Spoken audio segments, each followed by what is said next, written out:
I am only one drop of a ocean of knowledge, not more than that.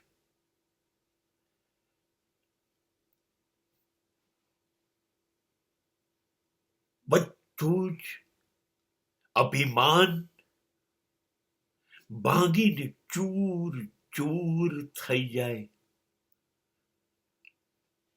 જ્યારે આપણે એવું બોલીએ કે મને ખબર છે, મને આવડે છે, હું જાણું છું.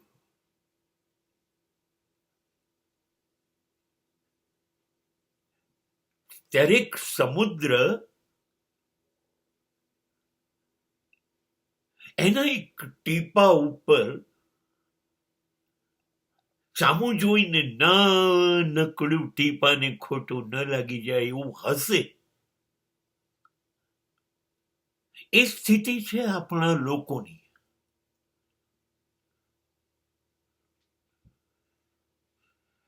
આપણને આપણા અજ્ઞાનનું જ જ્ઞાન નથી,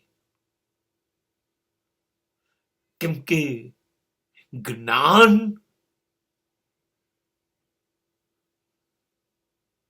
ના પ્રદેશમાં પ્રવેશવાની પણ આપણી લાયકાત નથી.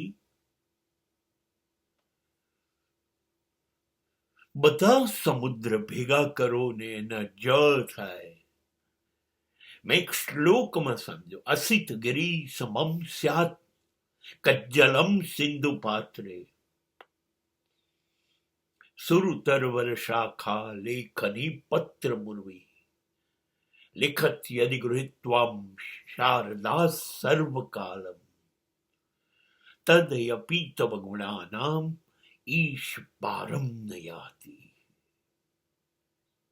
જો સરસ્વતી લખે અને બધા સમુદ્રના પાણીની સહી બનાવીએ અને બધા જંગલોના વૃક્ષના લાકડાની કલમ બનાવીએ અને આકાશ જેટલો કાગળ તો પણ લખી શકાય નહીં. એ ઘટનાનું નામ ઈશ્વર, અને ઈશ્વર એટલે જ્ઞાન. આપણને શું સમજ પડે અને આપણે કહી દઈએ છીએ કે મને આવડે છે, મને સમજ પડે છે. મોસ્કોમાં એક લાઇબ્રેરી છે.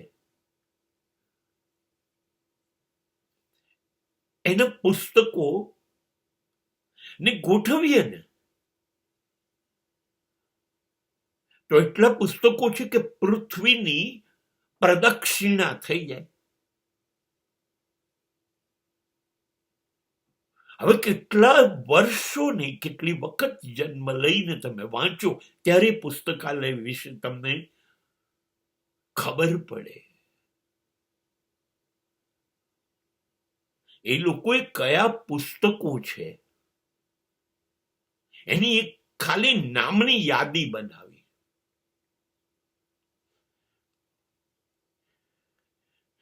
એ યાદી એટલી મોટી છે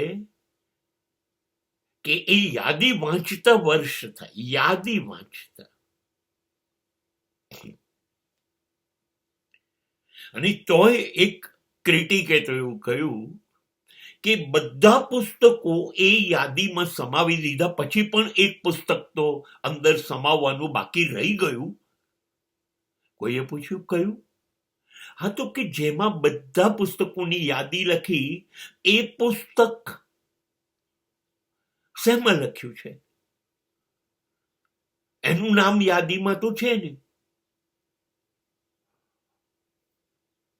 સાચે જ આકાશ કરતા વિશાળ છે જ્ઞાન.